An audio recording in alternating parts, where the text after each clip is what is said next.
Hello and welcome to the second episode of our first mini-series here on Educational. We are going to welcome Charisma back. And last week we talked about, uh, we talked about the caregiver happiness, what makes you happy, talking about relationships and reaching out. And then also, who are you? Sometimes with any job, but I think especially caregiving takes such an emotional toll on us. Sometimes we can forget who we are as a person. So you gave us some great homework exercises to get out there and reach out, make some contacts, but also to really put pen to paper and write down who that we are. So thanks for that great advice. And we're going to talk about goals this week. So how can caregivers set some goals for themselves? Yes. So thank you for having me back. I'm You bet. Charisma. So yes, we're going to talk about some goals and some dreams that we may have tucked away. So this week we'll need to have a pen and paper or something we can jot some information down on. Okay. So while you grab that, last week I did challenge you to define the roles that you play and some things that bring value to your life. So I don't know if they're able to, message you on Instagram or Facebook. So, maybe we can get some interaction, but it'd be Yep. nice to see Yes. some of Yes. the things that people may have come up with. Yeah, they can reach out Um, to us on Instagram, or of course, you're at Charisma's Care, and all this will be in our show notes. But you are very active on Instagram, so send one of us a note over there. That would be awesome. Yeah. Yeah. So today, I want to start off by having you rate your happiness, and just be honest with yourself because it's just you there to see it. Yeah. So what I do when I have clients, we go through several different areas to rate where they are as far as their happiness. So today, I just want to pull out a couple of them. The first one I want you to look at is your relationships, and I want you to rate this on a scale from 1 to 10.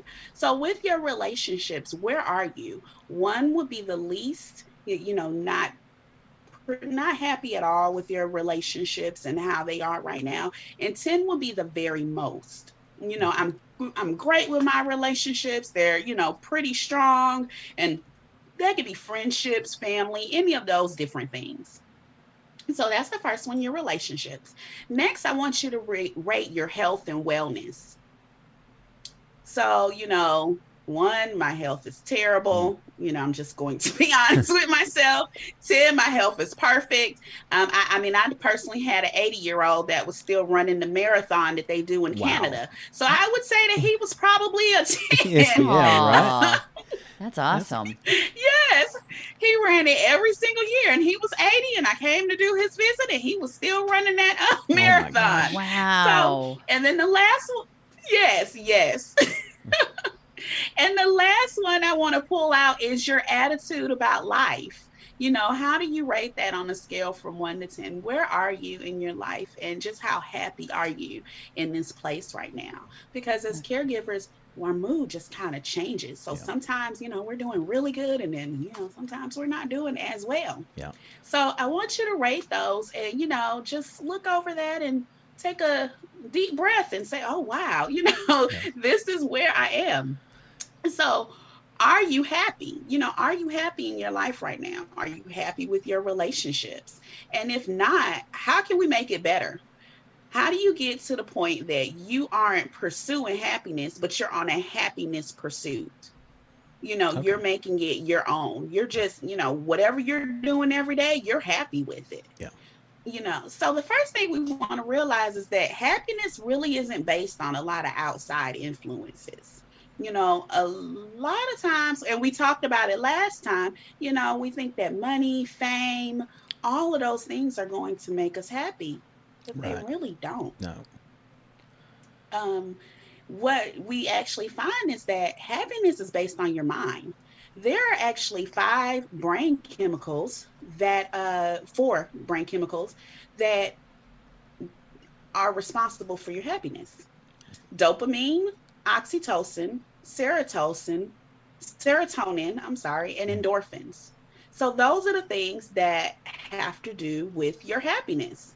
And, at no point did I mention anything outside of us. Yeah, No, Mercedes and those are the BMW things. didn't make that list. I didn't make that Yes, one they car did that I not make want. the list. The people with the Toyotas and Hondas may be much happier. Right. And the thing is, each of these hormones work a little different. The dopamine actually works with your goals and your dreams. So when you're pursuing your goals and dreams, your dopamine is increasing. Okay. Your oxytocin, that's called the hug hormone. That hormone comes out a lot in women after they deliver a baby. And that's why after you deliver the baby, they now, back in the day, didn't do it, but now they encourage skin to skin contact. So after, even with all the stuff on the baby, some moms will say, no, give me the baby right away, because it induces oxytocin. So, so we call it the hug hormone, because as soon as you hug, that chemical is released in your brain. Interesting. Okay. Okay. The serotonin is increased by social good. So when you do different things, when you write a thank you note, when you do when people were doing the pay it forward, those things were increasing their serotonin.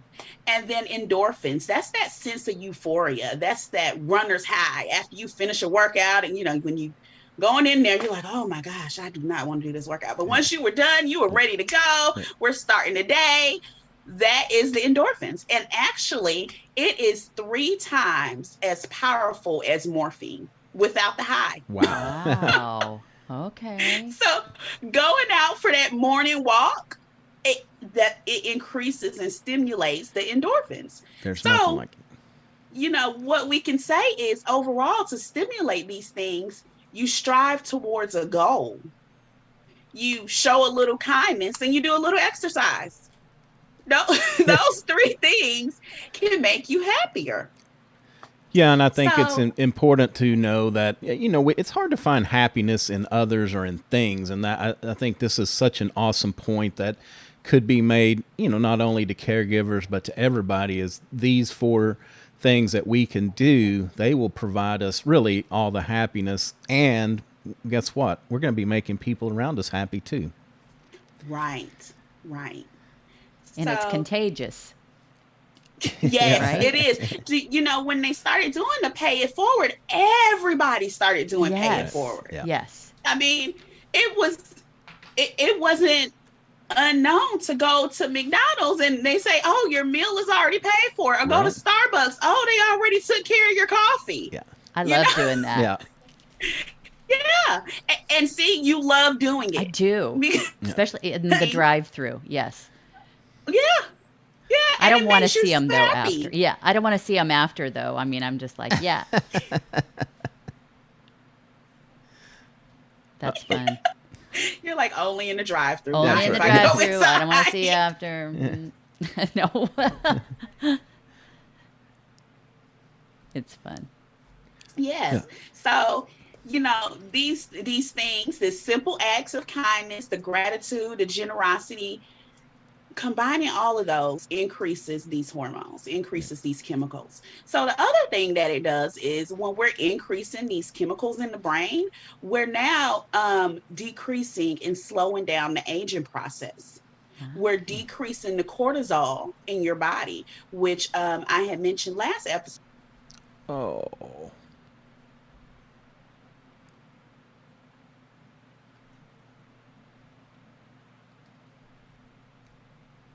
Midsection that women don't like to hold on to. That's why when your stress goes up, your weight tends to go up and hold on to all of that stuff you want to get rid of, because their cortisol level is high.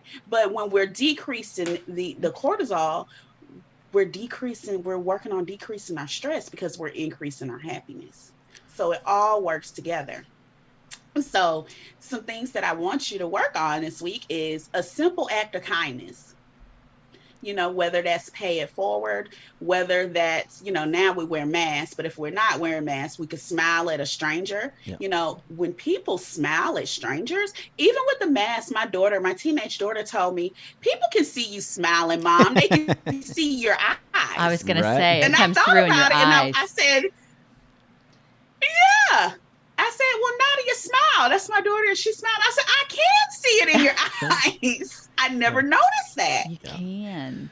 So just smiling at a stranger, or, buying a ice cream cone for a child, or like we mentioned last week, sending that message via Facebook to say, hey, how are you? Hope you have a good day. So that's just a simple act of kindness. An attitude of gratitude, giving out that gratitude and that generosity. So this isn't just for your family or friend, just anyone that passes us by. Just being thankful, saying, oh, thank you for that. Oh, someone held open the door. Thank you. When anytime, anything that's small, or doing something for someone else, Right. all of those things not only increases their happiness and makes them feel better, but it increases your happiness as well. I have a special needs child. He has to wear glasses. Getting glasses on a special needs child at 9 is a much harder task than you would think it would be. Right. So when he wears his glasses, I say, oh, thank you for wearing your glasses today. You look so nice. And he just starts smiling. Yeah. Oh. It's so easy. But when you think about even an adult, thank you, Dad, for putting on your shirt so nicely. Oh gosh, you look so handsome in that shirt today. Encourages it may them. make his day. Yeah. Yep. That's awesome. So just those different things. So do that simple act of kindness, at least one. You show some generosity, just saying thank you or spreading some happiness. And the last thing is a gratitude journal. So this has been thrown around a little bit, especially this last year with everything we've had going on. But a gratitude journal is pretty amazing. And so what you do is every day you write 1 to 3 things in this journal. And just 3 things that made you happy that day. 3 things that you're thankful for. You can start off small, but try to dig deep. Really think about those things. So write 1 to 3 things down every day for the next week until we meet. And then from there, we're going to go back and we're going to look at that, because what we found is that when you have these things written down and then you have a bad day, a bad week, a bad month, and you go back and read these things, you're increasing those chemicals again. Right. So you're happier. Yeah, and when we're having that spell, when we have that spell of depression or anger or whatever's coming over us, it's, we have to look around, and I think that's a good point to make, is we can look back through this journal to see all the things that we really have to be happy for. Maybe they may be something dragging us down right this minute, but the chances are it's not going to last, that there's the things that make us happy, they're going to be there for a while. Yeah. Yeah, because sometimes, I think I posted something the other day. The place that you are today was the place that you didn't imagine you would get to 5 years ago. Right. It was the place that you wanted to be at. Exactly. You may have achieved something that you didn't think you would be able to achieve. But when you actually look back and think about it, you say, oh, yeah, I really did. I really did want that. Yeah. My daughter's a senior. I pulled out my old high school yearbook and looked at some things, and it said, I'm going to be a nurse practitioner, and I'm going to have a house and a dog and, Right. all these different things. And I said, oh, I did accomplish that. Look at me. Oh, how But cool it is was that? really funny because I hadn't looked at this thing in such and such amount of years. So, Yeah. but yeah. So the last thing that I wanted to talk about that I want us to do is to take 30 seconds right now just to write down some goals. Whatever these goals may be. Anything that you may dream of at night. Maybe you want to hike a mountain. Maybe you're, a younger caregiver and you still want to have a family. Maybe you want to go to the city that never sleeps. You want to go to Vegas. Once you get there, you don't have to tell anybody about it. You just want to go to Vegas. Maybe it's learning a new language. Maybe that's something you want to do. Or a weekend girls or guys trip. I really want you to think about those things, some dreams that you have. And then next week, we're going to see what we're going to do with that next. All right. That's good advice, Charisma. Oh, yes. I've already got my list. Going.